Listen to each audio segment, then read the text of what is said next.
particolare il Caffè Diaz, con annesso di vendita di tabacchi ed altro, è una bella realtà, come dire, realizzata con gusto e con l'impiego di risorse non indifferenti. Risorse che noi abbiamo dimostrato con questa attività essere di provenienza illecita, abbiamo dimostrato essere il soggetto in particolare colpito, il nobile Gaetano, quale soggetto appartenente o comunque riconducibile al clan Cappello, e quindi, così come altre attività in precedenza da noi sequestrate, questa fa parte di quel monte premi che poi viene reimmesso nel circuito economico sano della città.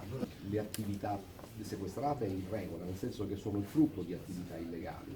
Abbiamo notato una meticolosità, una precisione nella richiesta anche dei momenti autorizzatori impressionante, quindi evidentemente i soldi sono serviti per gli investimenti. Poi il prodotto finale era voleva essere un prodotto di immagine.